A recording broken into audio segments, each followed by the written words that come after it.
Luke, Tom Hitchcock here, aka Mr. Purple in this case. How are you? Good, thank you. Thanks for having me on the show, Tom. I really appreciate it. Thanks for your time. You're more than welcome. You say this in advance. You never know where the conversation goes. You may hate it and want to retract your gratitude. Which we'll know soon enough anyway. I know we tried to record this before and we had this wonderful thing called technology that caused us some issues. And it's interesting, isn't it? Because technology enables us to do this from anywhere in the world. But it's also the same reason why we can't communicate sometimes. So thanks for your persistence and making sure this happens without any further hiccups. No, you're very welcome. No, thank you. Yeah, you're right. We had a bit of a hiccup, but we're here now and we're good to go. So thanks again for your time and hope to have something interesting to say for all the listeners. Yeah, well, this is the thing. What I find, and obviously we've released 103 episodes so far. There's probably another 80 in the wings, I would say. So there's about 200 conversations, give or take, that we've had. What I've found being the common denominator in each of these conversations are the ones where there's been a hiccup. Something hasn't quite come about. They've always been the best episodes. It's so no pressure. No pressure or anything. But there's always seems to be a bit of a backstory to some of the best episodes. So anyway, Luke, the floor's yours, mate. Spotlight's on yourself. Tell us a bit about yourself. Thanks, I will do. Yes, obviously my name is Luke. I'm currently working in sports and administration and also in the social healthcare services. I've been involved in sport and event management for over 15 years. I have my undergrad and postgrad degrees in sport and business management. And thankful to say that I really enjoy what I do. Very passionate about helping people out in the community, whether it's through sport, whether it's through social services or getting involved in mental and physical activities to help maybe change their life or help assist in some of the issues that they're having. And it's something that I've really enjoyed doing and something I probably couldn't imagine myself not doing. So I'm very fortunate to be doing something that I really enjoy and really passionate about. I've had the fortunate experience to work with local, state and national bodies along the way and garnered quite a bit of experience, learnt a lot of lessons along the way, things you have to learn the hard way, some things you learn that you take with you. And like you always say in your previous podcasts, everything you do is a learning opportunity, and you try and learn from everybody. Never look at yourself as somebody who's I'm at this particular point. I don't need to go any further. Like everybody can always teach you something, and you can always learn something, especially from those you assist. They might throw you a couple of words of wisdom, or they might give you some ideas to try. And a lot of times those things you can take on board and work with those and grow. So that's what I'm always trying to do in my role. I think you're right there. I think we do learn by teaching quite often. I know when I'm doing stuff with my son, all the lessons are learning by trying to help him.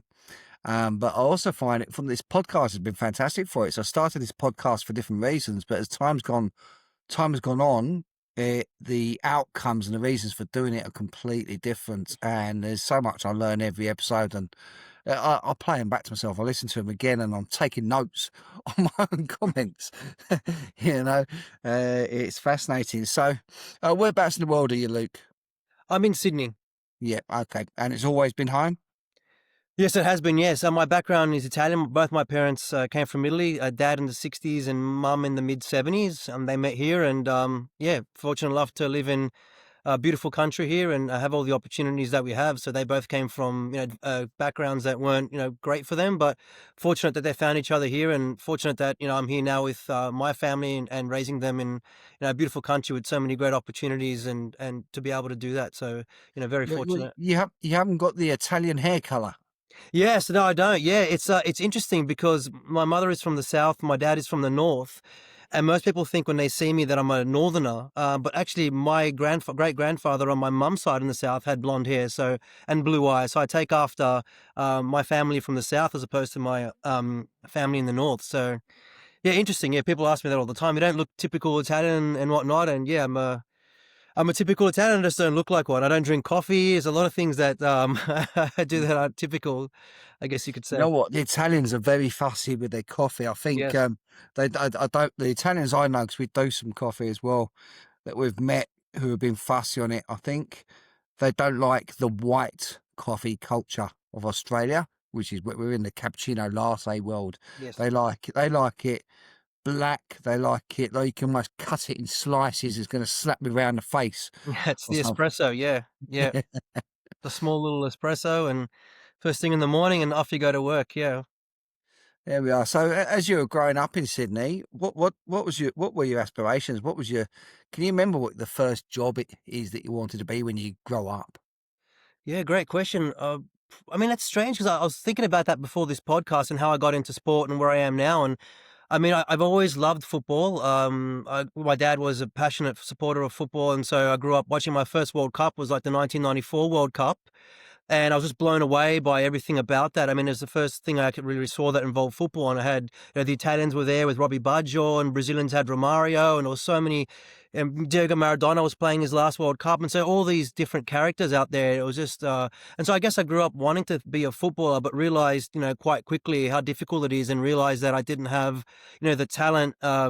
To probably go to those, those higher levels because you got to really be on that 24/7. You hear about players sleeping with the football and it's got it at their feet all the time and they skip school and all these things to just follow their passion and their dream. And I just, yeah, I think probably our life here was maybe a little bit too good. And I was like, I have all these opportunities and maybe I thought football would be something easy. But as I grew up, I realized that, yeah, it probably wasn't going to be possible for me to be the next, Harry Kewell or Mark Viduka. I didn't have, the ability, which then led on to me wanting to get involved. So if I couldn't play it, maybe I could administer it. Because when I watched the World Cup, years later, I look back and say, hang on, someone had to organise the stadiums and they had to organise the tickets and they had to organise the officials and referees and the music. I'm like, well, someone's had to do that. Why can't I do that? If I can't play it, maybe I could be sort of involved in that and make that a potential career.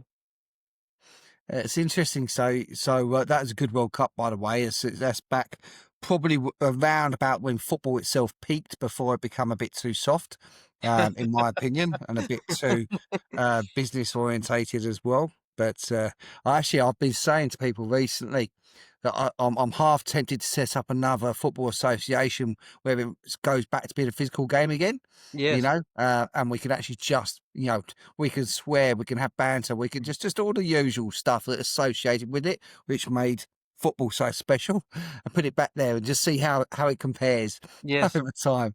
You know, I definitely couldn't afford to pay those wages, though, that's for sure. Yeah, nowadays, yeah. Back in the day, I remember when my favorite player growing up, Gianluca Vialli, transferred from Sampdoria to Juventus. It was something like $10 million, and that was a world record transfer fee in like 91, 92. Now it's like you couldn't be able to afford any player for that sort of wage. But back then it was, considered a record breaking. You can see how much the game's changed and grown since then. Well, it's crazy, isn't it? And then you got the different countries like Saudi and China that Mm. come up and started throwing money at stuff where probably less desirable to play for your careers, but then paycheck is phenomenal. But then, we're looking at a new record in England, the EPL. There's sized up 150 million for Isaac. That's sterling. So to just put that in context for people in Australia, that's 300 million just for the privilege of having someone coming in and paying their X amount, 100,000 a week. Yes, exactly. Yes. It's almost it's got. I think it's gone too far, to be honest with you. Um, but here we are. Anyway, so you got into the football. You got into the sports administration specifically, or was you into football?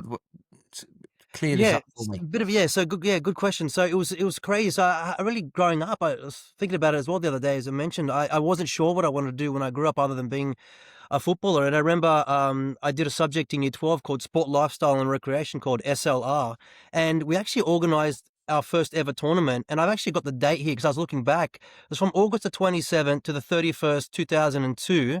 We ran like a Tough Mudder style event, which obviously Tough Mudder I don't think it really existed back then. And we had this like obstacle course, and I was in charge of like participants, and I was in charge of promotions, and I was in charge of sponsorship. So I remember actually, as part of my role, I actually contacted Coca-Cola and wrote them like a letter saying, hey, we're running this event and can you sponsor it? And I don't know what I was thinking, like, they're going to give me like 50 cans of Coke or something, but they wrote me a letter, and they wrote a letter saying like, thank you very much for your interest, but I'm sorry we can't help you at the moment. But I remember just getting the letter back and being like, this is so crazy that Coke actually wrote back to me out of all the people they're looking to sponsor.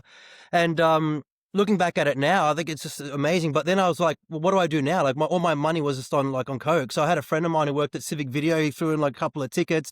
long story short, we ended up having this event and it was just complete chaos. It was just, we had mats and trampolines, and a friend of mine jumped on the trampoline and flew over the mat, hit his head into the dirt, and it was all, and I tell you, Tom, somewhere in between all this chaos and calamity was this thing that said, wow, like I really enjoyed this. I really enjoyed putting this event together. I really enjoyed being a part of it. And going back to the football story, it was like, well, I can't play it, but like I really had fun doing this. Why not get involved and try and get involved in football? My passion was to be involved with football, and maybe I could run events at Football New South Wales or work at FFA, or back then it was called Soccer Australia, and sort of see where my career took me. So I spoke to a career counsellor, and then next thing you know, I'm doing a degree for sport and business management, which was still very new. There was a lot of electives you could pick. It wasn't like a fully structured program like it is now. So yeah, it just sort of, it was funny because I was speaking to a friend a few years ago about it, and they all hated that event. They said it was like the worst thing, and I just loved it. So I guess sometimes in life, someone's pain, so to speak, can be somebody else's joy, and I just found this joy and passion in doing it, and then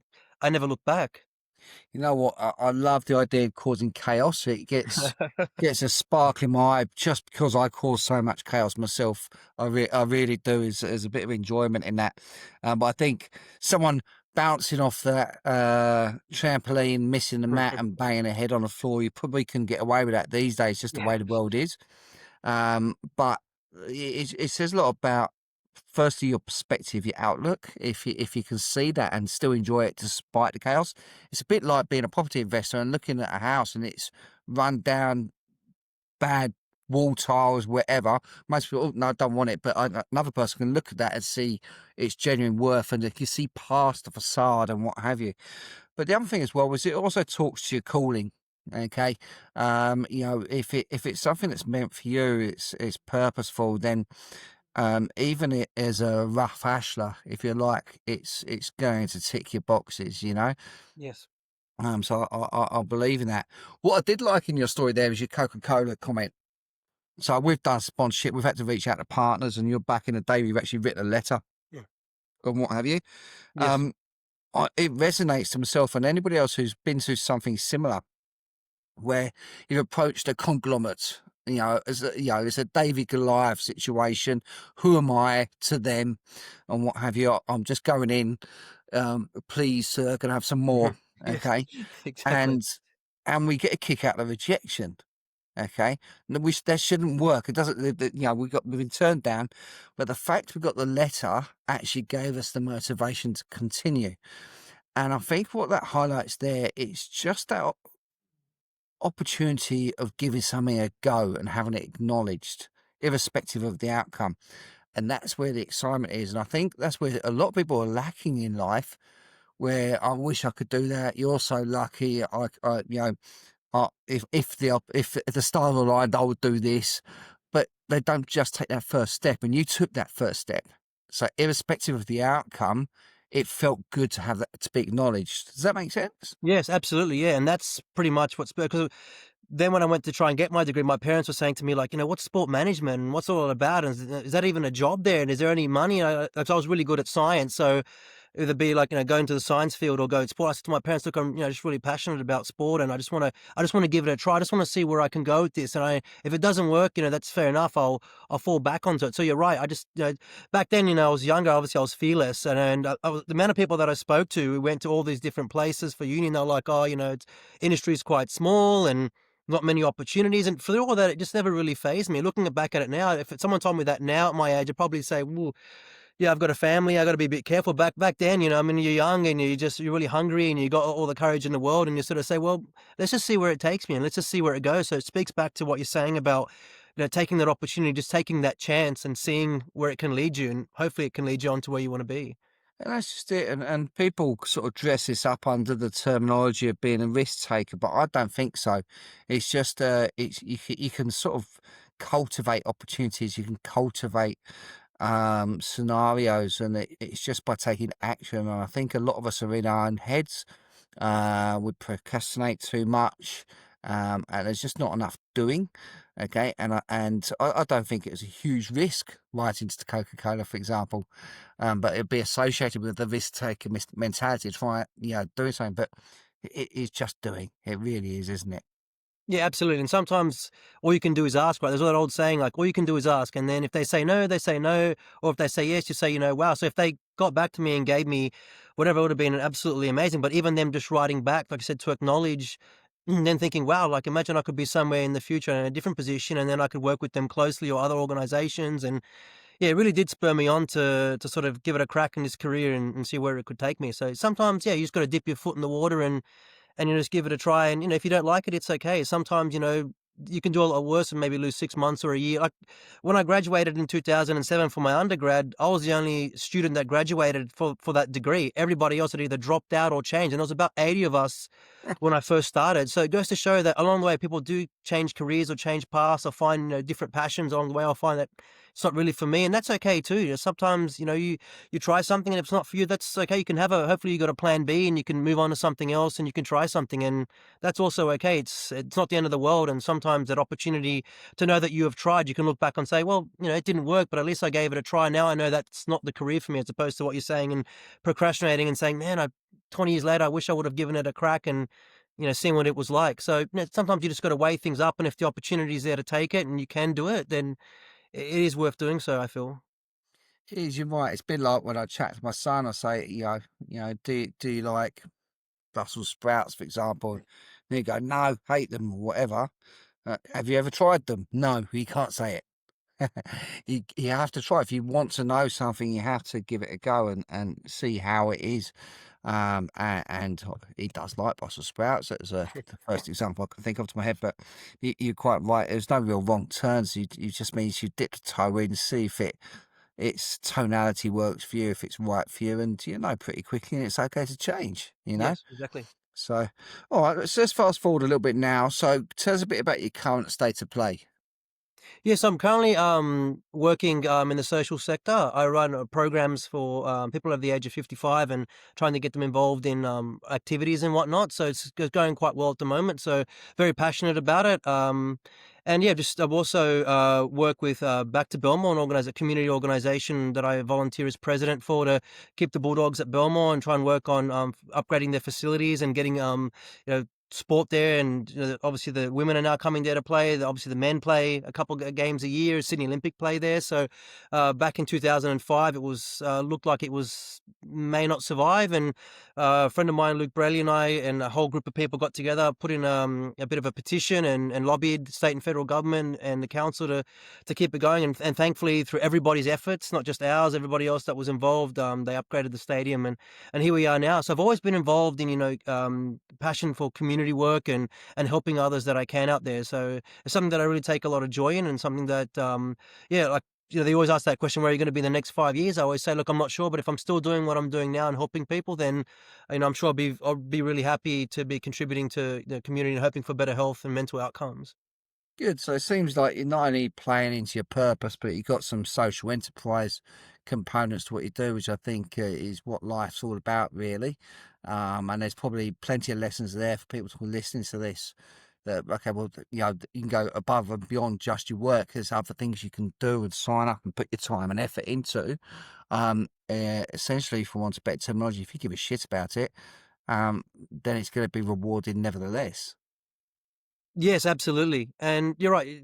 And I think one of the biggest joys you can is having the opportunity to give back if you can. Obviously, sometimes people can't. The situations are a little bit different, but if you can give back, or if you can volunteer for things, or if you can help out, it's always a great feeling, because you're doing it because you want to help. You're not looking for any outcome. You're not looking for any satisfaction or somebody to come and say thank you. That all that stuff's irrelevant. You're just doing purely because you want to help and you want to be part of something. And sometimes getting that phone call, someone saying like, thanks so much, I appreciate what you did. It feels really good, because you're doing it to help people, and even if you don't get that feedback, it doesn't matter. You're doing it because you want to, and you hope that the person that's getting that service that you're providing is helping them and helping better their lives. And that's what is life really all about, if we're not here to sort of help each other get through it? You know what I mean? We don't really know why we're here. That question of what is life and what are we here and all that sort of stuff. And at the end of the day, if you're really not helping other people, and then sometimes you think, well, what am I doing here? But if you help others, there's always a purpose and a passion behind that too. And I think that can help people find their passion and purpose too. Sometimes it definitely helped me. Okay. So listening to some of the stuff you're involved in, is there anything that any of our listeners can maybe do to help with the causes and what you're doing, is there any opportunities for people to chip in and roll their sleeves up and get involved? Yeah, absolutely. Fortunately, I'm not allowed to talk about where I work. I've been asked not to. But I can definitely say there's plenty of volunteer opportunities out there. So, even like programs like, go out and volunteer service for like Meals on Wheels and things of that nature. You can go to community centers and do talks. You can, run different programs. Even where I live, here in Croydon Park, there's plenty of places that do volunteer yoga and things like that. And there's always people doing Tai Chi in the parks, people providing services all the time. Just sometimes people just don't know exactly where to look or what to do, and sometimes it's actually finding that that service that is actually available and that can assist you. But if you can find it and if you can get involved in it, it's really rewarding and it's really great to see such a spirited community. Because sometimes it's not even about the actual activity; it's about people getting together. So people will get together before and have a coffee or they'll have lunch after the actual program that they're running, and you'd be like, "Wow, this isn't even about the actual program. That's just like a meeting point. Everything else that happens after strengthens community bonds. It keeps people away from being lonely and loneliness and mental health issues that happen when you're alone, which we saw happen a lot through COVID. So all these programs that are out there and people that help out and volunteer, they really make a huge difference to the community and they really help a lot of people that are out there in need. And there's always a need and a want for that to help those that need it. Okay, so anybody listening to this that'd like to make contact with you, Luke, about anything that you've touched on today, what would be the best way for them to make contact with you? Yeah, absolutely. They can just contact me on LinkedIn. That'd be great. Just Luke Cevolani on LinkedIn. Send me a message. I check my LinkedIn every day or so, every couple of days, sometimes at most. So, be happy to get back to you. Happy to help you out with avenues and any opportunities or ideas that you might have. Would be great to. I'm always open for ideas. Sometimes people will give me a call, or send me an email. How about you do this and how about you do that? And a lot of times, you can take it on board and you can actually work on those things, develop them, maybe tweak them a little bit. And but like it comes with having an open mind and just listening to other people and seeing what's out there in the community and listening to what they want and then trying to be able to work towards that goal and say, okay, look, you've asked for this and we've got something now for you that can help you, and hopefully those people will jump on board and it can help them too. So Yeah, agreed. Okay, well, listen, I won't be able to spell your surname, and I'm sure I'm not alone. So, when we publish this, put your link in the comments below, and absolutely. people will jump on board to say, "Love the episode, hate the episode, whatever it is." But people will make contacts and they'll catch the right Luke. Yes, no problems. And speaking of which, so if I could quickly mention, when I worked back at Macquarie University quite a few years ago now, I developed a program there, which was a health and wellbeing program where we used to did like a 10-week program, which had a 1 hour class every week. The first half an hour was something about like sleep or anxiety or eating or diet, and the second half of that class worked on like what you eat and things of that nature. And we found that at the end of that 10-week course, that the students um, they were more sociable. They felt more connected to the university. Their grades improved. So, I mean, sometimes trying different things can also help. So, if anyone has, like ideas like that around those things, always open to listening to those ideas and see where we can take them. Because a lot of times the mental and physical go together. So, you can't. Some people can't get out of the home or whatever because of their mental issue, and likewise, physically, if you can't, it's hard to get out as well. So, like that balance between mental and physical is also really important and something that I strive to create a balance when I create programs. Yeah, no, love it. I think that's thanks for sharing that as a sign off, I think. Yes. Um, Luke, thank you very much for your time. I'm glad we persevered and had the conversation. Thanks for sharing, and see you out the other side. Thank you so much, Tom, and thanks for everybody for listening. I appreciate it and hope to hear from you all soon. Thank you.